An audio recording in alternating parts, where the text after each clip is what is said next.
अभी है time mains का, पर बहुत सारे जो मैक्सिमम जो एस्पिरेंट्स होते हैं यूपीएससी के, अभी वो ज़्यादा सीरियसली नहीं पढ़ाई नहीं कर रहे होते, अभी वो टाइम पास कर रहे होते हैं, घूम फिर रहे होते हैं कि हम मुझे तो प्रीलिम्स अगले साल देना है, अभी तो बहुत टाइम है। जैसे जैसे प्रीलिम्स नज़दीक आता है, देयर प्रिपरेशन बिकम्स हैफाजार्ड। उन्हें लगता है करंट अफेयर्स ही पढ़ लो, स्टैटिक ही पढ़ लो, वो सब कुछ पढ़ने लगते हैं अंडर द प्रेशर। और सीसेट भी करना है भाई, उसको भी नहीं छोड़ सकते हैं। और उसके बाद मेंटर्स को सबको कॉल करना शुरू, मैसेज करना शुरू कि सर कैसे करूं, टाइम कम है। Everyone repeats at least one sentence. हर एस्पिरेंट एक सेंटेंस जरूर रिपीट करता है कि सर मुझे इस बार हर हाल में यूपीएससी क्लियर करना ही है। ये रिपीट जरूर करते हैं वो लोग। पर अगर आपको यूपीएससी करना ही है तो आप इतने दिनों तक कहाँ थे? What was that? Where was that discipline? Where was that schedule? Where was that long-term target? Where was that daily schedule target? जिसके बेसिस पे आप ये जर्नी पूरी कर सकते थे। तो कहने का मतलब ये है कि जब बहुत सारे एस्पिरेंट, मैक्सिमम केसेस में क्या होता है कि प्रीलिम्स के ठीक पहले 2 महीने 3 महीने पहले एक्चुअल पढ़ाई शुरू होती है, and everything is chaotic, total chaos. जैसे तैसे पढ़ाई पढ़ रहे हैं, देयर इज नथिंग स्ट्रक्चर्ड, और उस केस में क्या है, उनकी पढ़ाई भी अच्छे से नहीं हो पाती और अल्टीमेटली उन्हें सक्सेस तो मिलती नहीं। मैं ये बात आखिर क्यों कह रहा हूँ? ये तो सेशन ऐसे का है भाई, प्रीलिम्स की बात क्यों आ रही है? तो वो इसलिए आ रही है बिकॉज 2020 में यूपीएससी ने एक ऐसे पूछा मेंस में कि mindful manifesto is the catalyst to a tranquil self. भाई mindful manifesto, this is the first keyword. Catalyst, a tranquil self. अब मैनिफेस्टो के लिए माइंडफुल जो है एक एडजेक्टिव के रूप में है कि भाई जो मैनिफेस्टो है माइंडफुल है। तो how is this related to our prelims preparation और यूपीएससी प्रिपरेशन? तो सीधी सी बात है कि मैनिफेस्टो का मतलब क्या हो सकता है? Can manifesto mean some kind of guiding principles, some kind of code of conduct? मतलब हो सकता है ना, मैनिफेस्टो का तो मतलब यही हुआ। पॉलिटिकल पार्टीज भी चुनाव के पहले अगर मैनिफेस्टो देती हैं तो बताती हैं कि चुनाव के बाद, इलेक्शन के बाद अगर हम जीतते हैं तो ये सारा काम हम करेंगे। तो माइंडफुल मैनिफेस्टो का मतलब कुछ प्रिंसिपल्स, कुछ कोड ऑफ कंडक्ट जो कि माइंडफुल हो, मतलब प्रॉपर थॉटफुल हो, सोच विचार के किया गया हो, प्रॉपर प्लानिंग के साथ किया गया हो,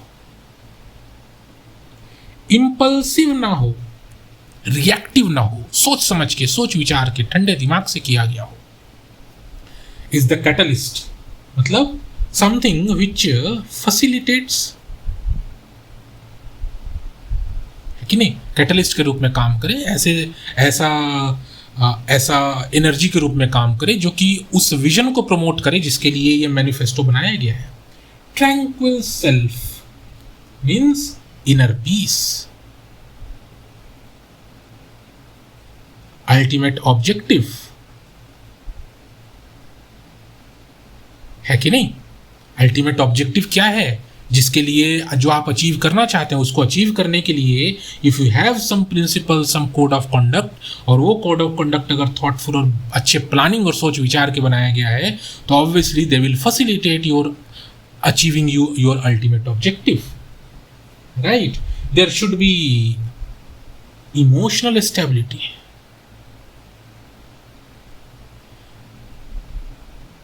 है कि नहीं? अगर आपको इमोशनल स्टेबिलिटी चाहिए तो आपको देखना पड़ेगा कि what are the issues that are troubling your emotional, your peace, your personal peace in your life. आपको उन चीज़ों को देखना पड़ेगा कि वो कौन सी बातें हैं आपके जीवन में, आपके सराउंडिंग्स में, जिसकी वजह से आप परेशान हैं, आप दुखी हैं, आप स्ट्रेस्ड हैं। और अगर आपने उन चीज़ों को आइडेंटिफाई कर लिया and you fix it that I will move towards emotional stability, then obviously will be making up certain rules, certain code of conduct, some non-negotiable terms and conditions, and if you are making that with proper planning and thoughtful mindset, then obviously they will facilitate you, they will lead you to emotional stability. अब ये prelim से कुछ ऐसे connected है कि अगर आप actually में यूपीएससी करना चाहते हैं तो आपको एक प्रॉपर शेड्यूल, एक प्रॉपर टारगेट, आपको एक प्रॉपर हार्मनी के साथ एक अच्छा सा शेड्यूल बनाना होगा। That okay, I will cover up these many subjects this topics in this many months, अगले 6 महीने मेरा टारगेट ये होगा, अगले 1 साल में टारगेट ये होगा, हर दिन मुझे 6 घंटे पढ़ना है, आधा घंटा न्यूज़पेपर पढ़ना है। ये सारा जो आप टारगेट अच्छे से बनाएंगे with proper thought and proper planning, don't you think that this kind of manifesto और this kind of schedule will lead you to your ultimate objective of clearing UPSC? So ये एक एग्जाम्पल था, और इस example के basis पे भी अगर आप इस इशू को शुरू करते तो भी आपका काम हो जाता। ऐसे राइटिंग इज समथिंग जिसमें आपको ये नहीं सोचना है कि आपको सिर्फ फिलोसफिकल और हाई एंड चीज़ें देनी है। मैं ऐसे ऐसे एस्पिरेंट्स, ऐसे ऐसे स्टूडेंट्स को जानता हूँ जिन्होंने रियल लाइफ एग्जाम्पल्स दिए हैं ऐसे में, शुरुआत ऐसे रियल लाइफ एग्जाम्पल से करा है कि उन्हें इससे में बहुत अच्छे मार्क्स आए हैं। और बट कंडीशन वही है कि आपको लिखने आना चाहिए। You should express your thoughts in such a way कि एग्जामिनर की वो बात लग जाए, उसे वो बात समझ में आ जाए। So this was the first step of decoding the key terms of the essay. अब अगर एसे लिखने की बात करनी है तो ऑब्वियस सी बात है, एसे सिर्फ इस कोर टॉपिक, कोर थीम पे नहीं रहना चाहिए। You should explore it's multiple dimensions. Multiple dimensions कैसे होना चाहिए भाई? मल्टीपल डायमेंशंस हम हमेशा की तरह फिर से शुरुआत करेंगे कि कैसे आप इसको we will connect in a while कि कैसे मॉडर्न जो कैओस है, जो डिस्ट्रैक्शंस हैं, जो सोशल मीडिया है, या कैसे इफ सम जो सोसाइटी में जो डिसकंटेंट है, कैसे इन चीज़ों को फिक्स करने के लिए there is a proper path. और अगर हम उस पाथ को फॉलो करें तो हमारे डिस्ट्रैक्शंस, हमारा societal tension, that will go away. There will be societal cohesion and हमारा इनर पीस अच्छा होगा, हमारे डिस्ट्रैक्शंस नहीं होंगे और हम अच्छे ढंग से पढ़ाई भी तो कर पाएंगे। तो बात आती है कि इन डायमेंशंस को ओपन कैसे करना है और क्या सोचना है। तो you think in terms of, as I always start, mostly I start with the individual perspective. Individual क्या करेगा भाई इसमें? So first thing, that inner peace begins with understanding one's own thoughts rather than reacting impulsively. अगर आप एक अकेले व्यक्ति के रूप में अगर आप सर्वाइव करना चाहते हैं इस दुनिया में, तो सबसे जरूरी बात है you should not be reactive. आपको रिएक्टिव नहीं होना है। You should not do anything with under any kind of reaction. It should be like आपको अच्छे से सोच समझ के आपको रिस्पॉन्ड करना है। There is a difference between reaction versus response. You think about responding to something and not reacting to something. For example, आप क्लास में बैठे हैं, आप कहीं जा रहे हैं, किसी ने आपको उकसा दिया, किसी ने आपके ऊपर कमेंट कर दिया, या कुछ नहीं, आपको किसी ने कह दिया कि यार तेरे से तो यूपीएससी नहीं होना बिकॉज तुझे तो कुछ आता ही नहीं है। What should be your reaction? What should be your response? Will you go for reacting? आप वहीं पे उससे लड़ाई करने लगोगे, क्या मुझे नहीं, मेरे से नहीं होगा, तेरे से तो बड़ा हो जाएगा, तू तो बड़ा जानता है। If you go on doing this, then it will convert into a chain reaction. और आपने एक बोला, उसका काउंटर आर्गुमेंट सामने वाला देगा, फिर आप इधर से काउंटर करोगे, बात बढ़ जाएगी and it will ultimately cost your mental peace. Here you should respond. How you should respond? अगर आपको किसी ने कुछ उल्टा बोल भी दिया कि भाई तेरे से नहीं हो पाएगा, you should reflect, your behaviour should reflect what an actual UPSC aspirant should do. आपको कहना चाहिए हाँ बात तो सही कह रहे हो यार, अभी तो मुझे बहुत कुछ काम करना बाकी है, देखते हैं जब हो जाएगा कैसे होगा। ऐसे करके you can respond. So individual level पे if you are responding with proper thought and you are not reacting impulsively, then ultimately it will lead to your tranquil self. आपकी इमोशनल स्टेबिलिटी, आपकी इनर पीस अच्छी हो जाएगी। Then move to the character and values level. Character and values कैसे भाई? Any manifesto gives purpose and consistency to life. You can explain that personal principles act as an internal compass, helping individuals remain calm and ethical even during adversity. अगर आपने अपनी life का एक rule बना लिया कि मैं अपनी लाइफ को ऐसे ही फॉलो करूँगा, मुझे सुबह सब्जी लाने जाना है, I will be back to my home within 30 minutes, doesn't matter क्या हो जाए। तो रास्ते में अगर आपको दोस्ती मिल गया, आपसे कोई झगड़ा भी करने लगा, स्टिल यू विल लुक कि आपका मैनिफेस्टो ये कहता है, आपका टारगेट ये कहता है कि आज आपको 30 मिनट्स के अंदर घर लौटना है, आपको रिविजन करना है। So living by values that is very important. मैंने तो बहुत जेनरिक सा एग्जाम्पल दिया. You convert it. Living by values like honesty, living by values like simplicity, दिखावा नहीं करना. Living by values like compassion. अगर आप इन वैल्यूज के साथ सरवाइव कर रहे हैं, अगर आप अपना डेली दिनचर्या जो है आप इन वैल्यूज के साथ बिता रहे हैं, आपको नहीं लगता है कि आप बहुत पीसफुल माइंडसेट के साथ रहेंगे, आपको ज़्यादा झंझट नहीं होगा, आपको ज़्यादा दिक्कत नहीं होगी. पर अगर आप दिखावे पे जा रहे हैं तो आपके अंदर टेंशन हो जाएगी. कैसे टेंशन हो जाएगी? बगल वाले ने बढ़िया गाड़ी ले ली है, आपके पड़ोसी ने, उसने 10 लाख की गाड़ी ली है, मैं 20 लाख की गाड़ी ले लूँ. बगल वाले ने बड़ी अच्छी घड़ी ली हुई है, चलो इसको भी हटाओ. आपके दोस्त ने एक आईफोन लिया हुआ है, आपको मन करेगा अगर उसने आईफोन लिया है मैं भी आईफोन ले लूँ. तो ये जो सिंप्लिसिटी जो लैक कर रहा है ना यहाँ पे, this is one of the reasons कि हमारे अंदर इनर पीस नहीं है. तो building of character, building of values, using these is very important for your inner peace. Then you think about family and relationships. भाई फैमिली एंड रिलेशनशिप्स में भी ईमानदारी होनी चाहिए. अगर आपका कोई दोस्त है, अगर आप किसी के साथ हैं और अगर आप चीट कर रहे हैं तो ऑब्वियस सी बात है you will not find peace. आज नहीं तो कल karma will hit you back. So even in family and relationships there should be mindfulness, and that mindfulness will transform relationships by improving understanding and empathy. आपसी समझ होनी चाहिए लोगों में. परिवार में 5 लोग हैं, 4 लोग रहते हैं, परिवार में 4 लोग रहते हैं, चारों के बीच आपसी सहमति होनी चाहिए, आपसी समझ होनी चाहिए. How they are living their lives in that home. और वो सब तब आएगा when they have mindful listening, they have patience, है कि नहीं? They have listening ability. आप दूसरों के कंसर्न्स को भी सुन रहे हो, आप सिर्फ अपना थोप नहीं रहे हो, अपना ईगो नहीं थोप रहे हो आप, that you want this, you want that. You should also be considering कि सामने वाला कहाँ पे हर्ट हो रहा है. Then all this emotional awareness, all these will reduce conflicts. और घर परिवार में अगर कॉन्फ्लिक्ट कम होने लगा तो ऑब्वियस सी बात है घर परिवार शांतिपूर्वक सर्वाइव करेगा. Then we will move to education. Education should nurture emotionally balanced individuals, not merely academically sound successful ones. सब लोग एग्जाम पास करने के पीछे दौड़ रहे हैं, नो वन, एंड उस एग्जाम पास दौड़ करने के चक्कर में आप देख लो यूपीएससी भी लोग एथिक्स का पेपर पढ़ करके तैयार करके निकल रहे हैं, and they are scoring very good marks in ethics, and they are getting caught with cash, unaccounted money. किसी के पास 100 करोड़, किसी के पास 200 करोड़ रुपया कैश मिल रहा है. और ये वो सारे लोग वही हैं जो एथिक्स में 125 नंबर 130 नंबर लेकर के आ रहे थे. So education should be focused on emotionally balanced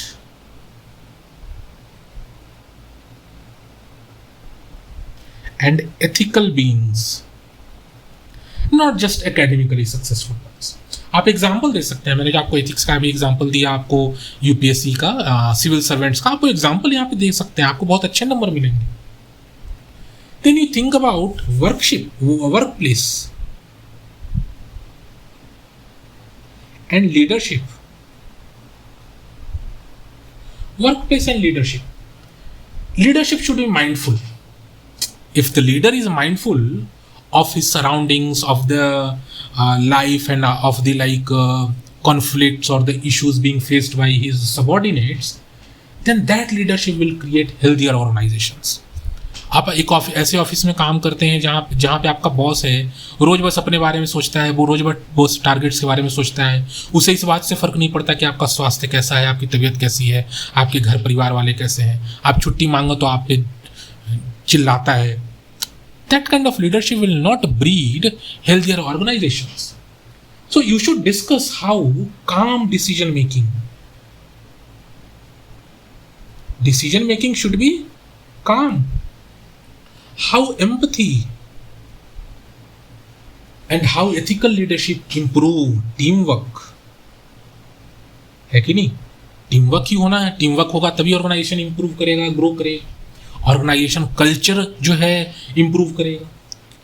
very important, you should always explore the governance, polity and governance related dimension. Think about a state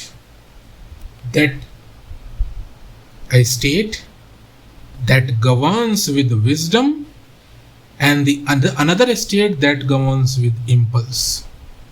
For example, paper leak हुआ, NEET का paper leak हुआ, बहुत हंगामा हुआ दिल्ली में. As usual government ने क्या करा, एक कमेटी गठित कर दी कि भाई जो भी ये रिलेटेड इश्यूज हैं उसकी जांच कराओ. गवर्नमेंट ने क्या है, एक फास्ट ट्रैक कोर्ट गठित करने की बात कर दी कि we will like commission fast track courts for speedy justice. ये सारे रिएक्शंस एक्चुअली इम्पल्सिव हैं. अगर आपके अंदर विजडम होता तो इतने सारे जो पेपर लीक्स हुए हैं इतने सालों से होते आ रहे हैं, उन विजडम्स के बेसिस पे आप एक थॉटफुल डिसीजन ले सकते थे. और अगर आपने वो थॉटफुल डिसीजन लिया होता तो आज आप भी दिल्ली जो है ट्रैंक्विल सेल्फ में होता. Delhi would be having some sort of peace. Even the political leadership, the establishment, the government would have been having peace. तो स्टेट जो है that should work according to wisdom and not as per the impulse. आप यही वाला example दे सकते थे जो मैंने अब आपको नीट का पेपर लीक का एग्जाम्पल दिया. आप बता सकते थे कि how thoughtful policy making, participatory governance and compassionate administration create social harmony and public trust. What you actually need to connect is policy making should be thoughtful, should be informed policy making, it will lead to public trust. ऐसा ना कि सिर्फ impulse पे काम कर रहे हैं. एक क्राइम हो गया, धरने प्रदर्शन होने लगे तो हम बोले कि हाँ हम तो इसको फांसी की सजा देंगे. एक कमेटी गठित कर दी, सबको 1-1 लाख रुपए 10-10 लाख रुपए कॉम्पनसेशन दे दिया. उससे हमारी प्रॉब्लम सॉल्व नहीं होने वाली है. You should always act according to wisdom. Then move to science and tech. भाई साइंस एंड टेक में भी बहुत जरूरी है. Technology should support mindfulness, not constant distraction. Like there is technology का यूज क्या है. एक होता है कि it is like technology should help you give peace. Like आपको डेवलपमेंट, आपका पीस, आपका ग्रोथ इंश्योर करना चाहिए टेक्नोलॉजी, ना कि डिस्ट्रैक्शन. है कि नहीं. अब फोन आपके हाथ में आ गया, that is a very good invention, very good development कि आपके हाथ में फोन आ गया. अब उस फोन का यूज आप अपनी आंसर राइटिंग डेवलप करने के लिए कर रहे हैं या सिर्फ रील से स्क्रॉल कर रहे हैं एज अ डिस्ट्रैक्शन. ये डिपेंड करेगा कि उस फोन का यूज कैसे हो रहा है और उस फोन की यूटिलिटी कितनी सही हो रही है, and whether the ultimate objective of having that phone is being met और नॉट. तो साइंस एंड टेक्नोलॉजी कॉन्टेक्स्ट में बहुत इंपॉर्टेंट है that how excessive digital engagement disturbs mental peace while responsible use of technology can improve wellbeing. है कि नहीं. इसको आप कनेक्ट कर सकते हैं डिस्ट्रैक्शन को मेंटल पीस से. और यही सब अगर आप रियल वर्ल्ड एग्जांपल भी दे देते हैं इस ऐसे में तो भी आपको बहुत अच्छे नंबर आ जाएंगे. यू कनेक्ट विद सोसाइटी थोड़ा पहले ही कनेक्ट करना चाहिए था, मैं शायद भूल गया. सोसाइटी से कैसे कनेक्ट कर सकते हैं इसको.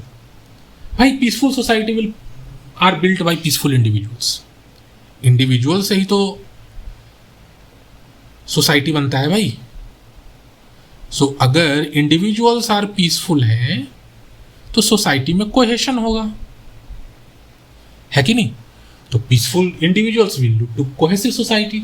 सो you can explain how mindfulness promotes tolerance, dialogue and respect for diversity and how it reduces polarisation in social conflict. ठीक. आप एक चीज और लिख सकते हैं, एथिक्स एंड स्पिरिचुअलिटी वाला एंगल भी आप कनेक्ट कर सकते हैं. That the journey to tranquillity is fundamentally an ethical and spiritual journey. You can show how self discipline, how compassion, how detachment from excessive desires create lasting inner peace. तो जो बुद्धा ने, Lord Buddha का जो था ना middle path,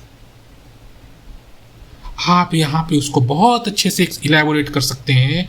that desires, excessive desires जो है नहीं होने चाहिए. This will lead to peace. यही तो कहा था ना महात्मा बुद्ध ने, desires are like cause of all the pen.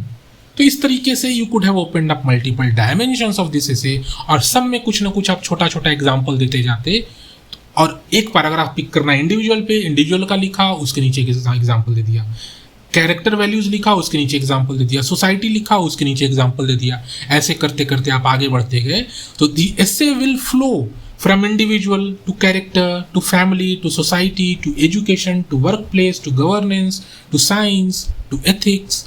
एक एक करके टॉपिक से जो है फ्लो करता जाएगा, and it will keep the evaluator, keep the examiner hooked to your essay. पर इतना करने पे काम नहीं होगा। You should always give some counter arguments, some arguments that counter this topic, this is a core essay topic। अब भाई क्या क्या काउंटर आर्गुमेंट आप इसमें दे सकते हैं? सबसे पहले तो आप यही बताओ कि माइंडफुलनेस का मतलब ये नहीं होता कि आप सोसाइटी से विड्रॉ कर लो। माइंडफुलनेस अगर हम बोलते हैं कि भाई आपको माइंडफुल होना चाहिए, आपको ढंग से रहना चाहिए, there should be compassion, there should be ethics, इसका मतलब ये नहीं कि सोसाइटी से दूर हो जाओ। अपने आप को कट ऑफ नहीं करना है चीज़ों से। You should not cut off from your surroundings. You be a part of the society and you learn how to remain peaceful while being the part of society. Tranquillity requires abandoning ambition. ऐसा नहीं है, ऐसा नहीं है कि tranquil होने के लिए आप एम्बिशन छोड़ दो। You should be ambitious.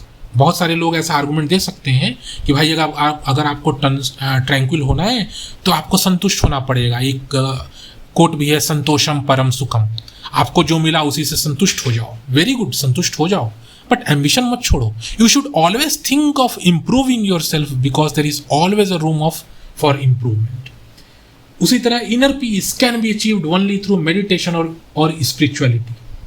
You should not suggest this that inner peace सिर्फ मेडिटेशन और स्पिरिचुअलिटी से ही हो सकता है। नहीं, इनर पीस आने के लिए आपको फ्रेंडलीनेस होना चाहिए, आपको कंपैशन होना चाहिए। जरूरी नहीं कि आप सिर्फ मेडिटेशन और स्पिरिचुअल ही हो जाओ। आप सोशल लाइफ में, आप इकोनॉमिक सेंस में भी आप इस ट्रैंक्विल ला सकते हो, आप इनर पीस गेन कर सकते हो। You should not talk about that personal mindfulness alone can solve structural social and economic problems. It is not like that. Individual mindfulness is required, but it is not the sufficient determinant of social peace, social cohesion. उसके अलावा ही बहुत सारी चीज़ें हैं। उसके अलावा state का role है, उसके अलावा साइंटिस्ट्स का रोल है, उसके अलावा इम्प्लीमेंटेशन लेवल पे एडमिनिस्ट्रेटर्स का रोल है, हर व्यक्ति का रोल है। सो इस तरीके से आपको काउंटर करना होगा इस ऐसे को कि it is not about just mindful manifesto at the individual level. So you can like give a balancing conclusion that a tranquil self is not passive or detached from reality. Mindfulness strengthens action by making it more thoughtful, ethical and resilient. It complements effort rather than replacing it. इस तरीके से अगर आप लिखते तो ये इसे लिखा जा सकता था। It would have become very readable, very doable, very easy and very scoring essay.